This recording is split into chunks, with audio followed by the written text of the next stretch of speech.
Magandang hapon sa inyong lahat. Kami ang ikapitong grupo kasama si Dahil pa ikaw Tagana, Lorraine A. Herandia ay nandito upang ipresenta ang imrad na bersyon ng aming pananagsik na pinamagatang mga basag na bahay, basag na puso, ang ugnayan ng pagkakawatak-watak ng pamilya sa behavior ng piling mag-aaral sa Mindoro State University, Calapan City Campus. Hayaan yung ibahagi ko ang introduksyon ng aming pananagsik. Ang pamilya ay itinuturing bilang pinakapangunahing unit ng lipunan at pundasyon ng isang individual. Isa ito sa mga pangunahing salik sa pagkubog ng pagkatao, pag-uugali at pananaw sa buhay ng isang tao. May mga pagkakataon na hindi buo o masaya ang isang pamilya. Ang pagkakawatak-watak ng pamilya ay isang suliraning matagal nang umiiral sa lipunan at ang ganitong sitwasyon ay maaaring magkaroon ng epekto sa pag-uugali ng mga mag-aaral sa loob at labas ng paaralan. Ayon kay Shakira, ang wasak na pamilya ay isang pamilya kung saan ang mga magulang ng isang anak o mga anak ay magkahiwalay at hindi na naninirahan sa isang tahanan bilang isang unit ng pamilya.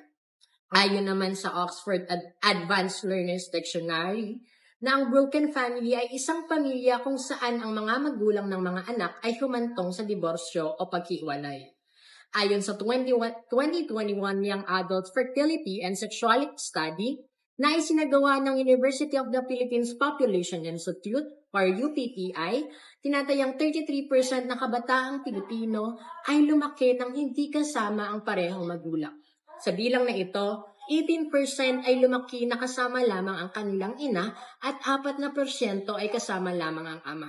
At ang 7 naman ay nasa pangangalaga ng iba tulad ng kanilang mga lolo, lola, kamag-anak o tagapangalaga.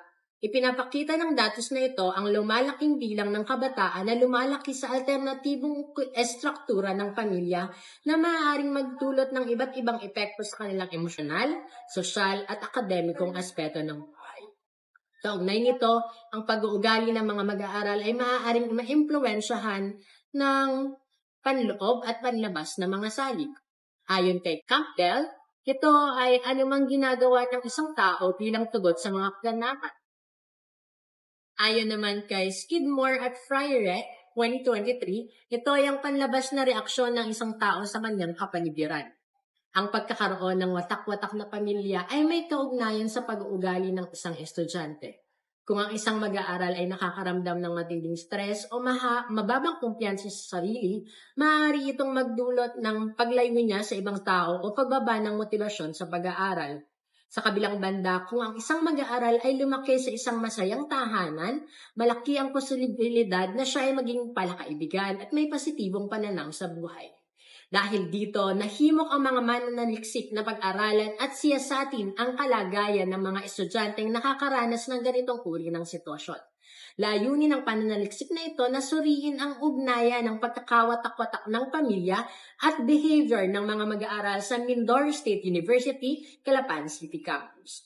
Inaasahang makapagbibigay ito ng mas malalim na pag-unawa at makabuo ng mga rekomendasyong makatutulong sa pag-unlad ng kanilang pagkatao.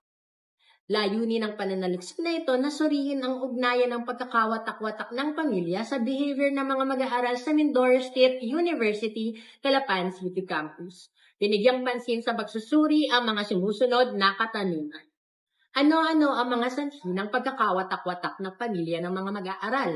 Pangalawa, paano nakakaapekto ang pagkakawatak-watak ng pamilya sa kanilang behavior? Pangatlo, ano-ano ang mga estratehiya ang ginagamit ng mga mag-aaral upang harapin ang mga epekto ng pagkakawatak-watak ng pamilya? At ang huling katanungan ay ano-ano ang mga suporta ang maaaring ibigay sa mga mag-aaral na apektado ng pagkakawatak-watak ng pamilya upang matulungan silang umunlad sa emosyonal, sosyal at akademikong aspeto. Narito naman ang saklaw, limitasyon at delimitasyon ng pag-aaral.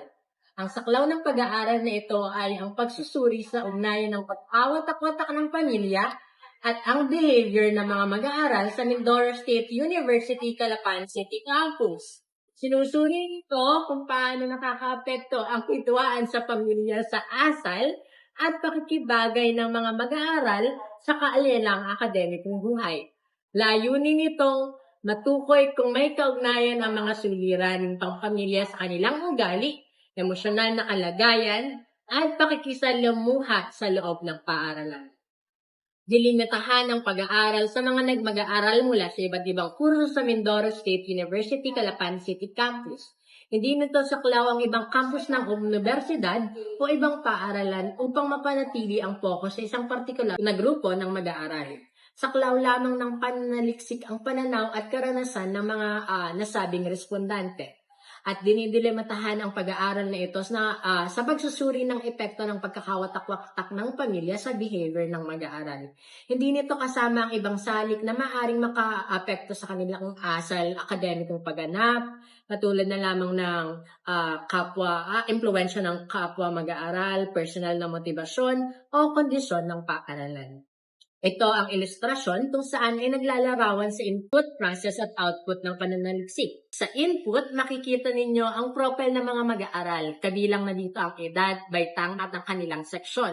Sa proseso naman ay namahayag or namigay ang mga researchers ng open-ended questionnaire kung saan mas malaya nilang maibibigay ang kanilang opinion o ang kanilang personal na experience sa mga nasabing katanungan. At ang output ay naitala ang mga epekto ng pagkakawatak-watak ng pamilya sa emosyonal, sosyal at behavior ng mag-aaral.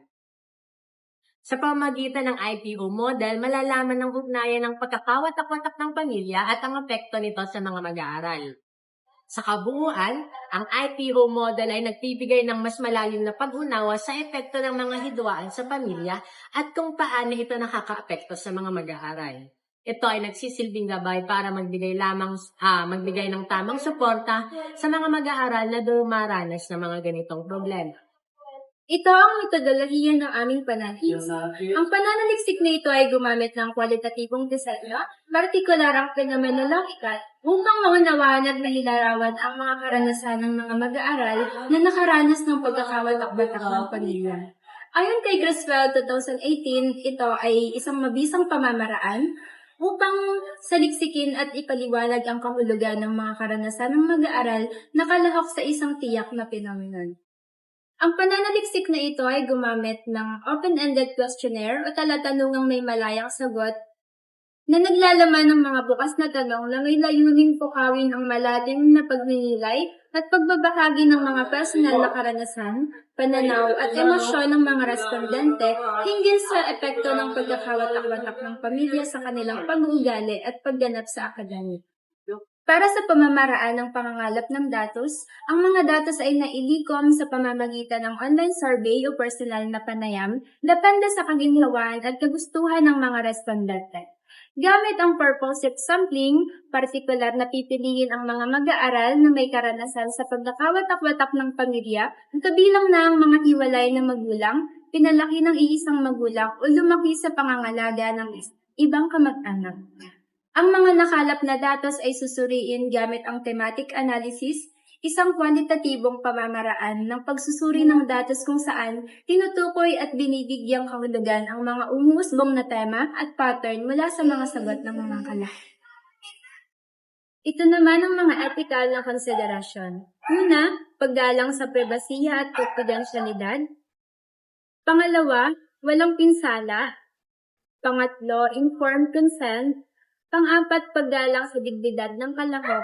At ang huli ay support na base sa mga Lumitaw sa mga nakalap na datos na ang pagkakawatak-watak ng pamilya ay bunga ng samot-saring salik na magkakaugnay at nagpapaalala sa isa't isa. Isa sa mga pangunahing dahilan ay ang kakulangan ng tiwala sa pagitan ng mga magulang. Kapag nawawala ang paniniwala sa isa't isa, humihina ang pundasyon ng nagiging mahirap ang bukas ng komunikasyon at nagkakaroon ng lamat ang relasyon. Sa halip na magkaisa, nagkakaroon ng sisihan at hindi pagkakaunawaan na humahantong sa tuluyang paglalayo ng loob at pagkalas ng ugnayan. Kaugnay nito, ang kataksilan o pagtataksil sa isa sa mga magulang ay isa rin sa pinakamasakit at pinakakapanguwasak na dahilan ng pagkasila ng pamilya. Ang pagkakaroon ng ikatlong partido ay hindi lamang paglabag sa tiwala, kundi isang tuwirang pagtaksi ay nakapagpapakita ng paglabag sa pangakong pag-ibig at tiwala at nagdudulot ito ng matinding sugan sa pamilya. Sa ganitong sitwasyon, madalas ay ang mga anak ang nakararanas ng pinakamasakit na epekto. Sila ang nakakakita at nakararamdam ng tensyon, sakit, at pagkakahiwalay na kalaunan ay maaaring makaapekto sa kanilang asal at emosyonal na kalagayan. Batay sa mga kasagutan ng mga respondente, dalawang pangunahing panlipunang sanhi ang lumitaw bilang dahilan ng pagkakawatak-watak ng pamilya, kahirapan at distansya. Binanggit na ang kahirapan ay isang malaking dahilan kung bakit napipilitan ang mga miyembro ng pamilya na magkahiwa-hiwalay. Sa hangaring mabigyan ng mas magandang kinabukasan ang kanilang mahal sa buhay, maraming Pilipino ang nangingibang bansa o lumilipat sa lugar upang makahanap ng trabaho. Ang pagiging isang OFW ay nagiging dahilan ng pisikal at emosyonal na distansya sa pagitan ng mga magulang. At kasabay ng kawalan ng pisikal na presensya nila ay ang nagre-resulta ng kakulangan ng ugnayan sa pamilya.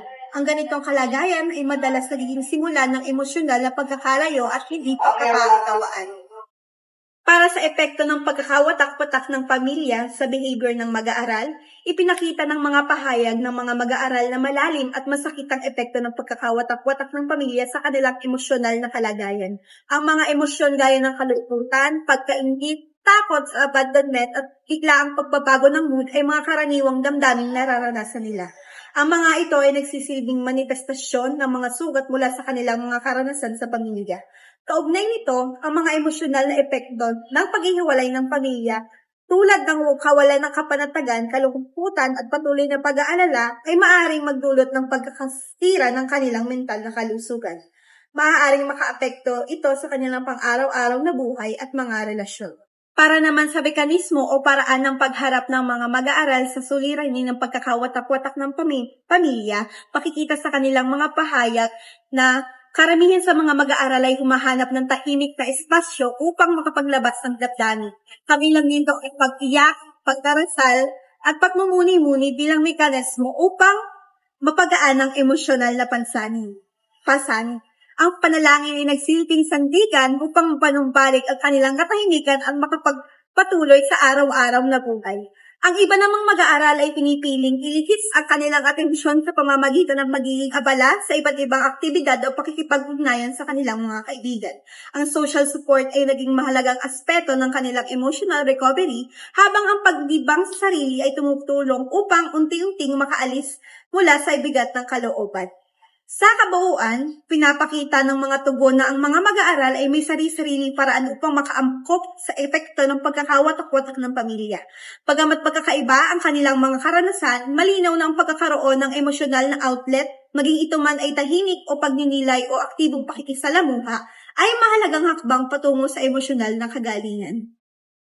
Para sa panghuli o sa mga uri ng suporta na maaring makatulong sa mga nakararanas ng pagkakawatak-watak ng pamilya, malinaw na ang pagkakaroon ng iba't ibang uri ng suporta, emosyonal, moral, at espiritual mula sa pamilya at mula sa mga kaibigan ay kritikal sa pagtulong sa mga mag-aaral na makaaagapay sa epekto ng pagkakawatak-watak ng pamilya. Ang bawat uri ng suporta ay may kani-kaniyang ambag sa pagpapanatag ng kanilang katatagan at pagbuo ng mga mekanismo sa pagharap ng hamon. Sa pamamagitan ng pag-alam sa mga pangangailangan ng mga kabataan, maaaring makabuo ang mga guro, magulang, kabataan, at komunidad ng mga angkop na programa upang mas mapalakas pa ang kanilang kakayahan sa pagharap ng mga pagsubok sa buhay. Tay sa mga datos at pagsusuri na isinagawa, ang mga sumusunod ay mga pangunahing konklusyon na maaaring gawin mula sa pag-aaral. Ang pagkakawatak-watak ng pamilya ay pangunahing dulot ng mga problema personal at panlipunan, partikular ang mga kakulangan ng tiwala, pagtataksil, hindi maayos na komunikasyon at paghihirap. Pangalawa, ang epekto ng pagkakawatak-watak ng pamilya ay lubhang malalim sa emosyon at pag-uugali ng mga mag-aaral na nagdudulot ng iba't ibang anyo ng emosyonal na paghihirap at pagbabago sa kanilang asal, kabilang ang depresyon, pagkahiwalay sa iba at pagbaba ng interes sa pag-aaral. Pangatlo, nakabuo ang mga mag-aaral ng mga makabuluhang paraan upang harapin at mapalagpasan ang mga negatibong epekto ng kanilang kalagayan, gaya ng panalangin, suporta mula sa kaibigan, guro, at pagtutok sa makabuluhang gawain. Panghuli, ang pagkakaroon ng sapat na emosyonal na suporta mula sa pamilya, paaralan at mga kaibigan, gayon din ang mga programang pangkalusugang pangkaisipan ay mahalaga upang mapanatili ang katatagan at maitaguyod ang positibong pag-uugali ng mga mag-aaral. Para naman sa rekomendasyon, bilang tugon sa mga natuklasan ng pag-aaral, inirekomenda ng mga mananaliksik ang mga sumusunod. Pagsuporta ng paaralan sa mental health programs. Dapat paigtingin ng Mindoro State University Calapan City Campus ang programa ukol sa kalusugang pangkaisipan. Maaaring magsagawa ng mga regular na seminar, workshop at kampanyan magtataas ng kamalayan tungkol sa mental health, emosyonal na katatagan at pamamahala ng stress. Mahalaga rin gawing mas accessible at epektibo ang mga guidance at counseling services sa paaralan upang bigyan ng sapat na suporta ang mga estudyanteng nangangailangan. Pagsasanay para sa mga guro. Bigyang pansin ang pagbibigay ng sapat na pagsasanay sa mga guro upang maging sensitibo at handa sila sa paghawak ng mga estudyanteng may problemang pangpamilya. Dapat magkaroon ng sistematikong mekanismo para sa maagang pagtukoy sa mga mag-aaral na may suliraning emosyonal upang agad silang ma-refer at sa nararapat na tulong. Panghatlo, parenting seminars at orientations. Magdaos ng mga seminar at orientation para sa mga magulang upang gabayan sila kung paano nila mapalalakas ang suporta sa emosyonal at akademikong aspeto ng kanilang mga anak kahit na hindi nabuo ang pamilya. Mahalaga na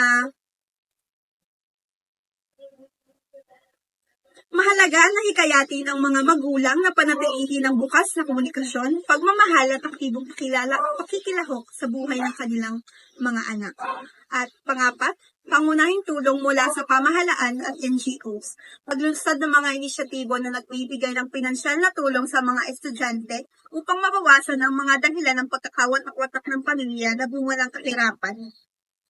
Ang mga rekomendasyong ito ay inaasahang makakatulong hindi lamang sa mag-aaral at kasalukuyang nahaharap sa ganitong kalagayan, kundi pati na rin sa mga pagbuo ng mas matatag na komunidad sa loob ng paaralan. Muli, kami ang ikapitong grupo kasama sina Jan R. Cesar at Delpa A. Pahutagana. Nawa ay makatulong kami sa mga guro, sa mga magulang at higit sa lahat sa mga respondante na naging parte ng aming pananaliksik. Lubos po kami nagpapasalamat sa mga respondente na taos-pusong nakipagkaisa upang matapos namin ng matagumpay ang aming pananaliksik na ito. Maraming salamat.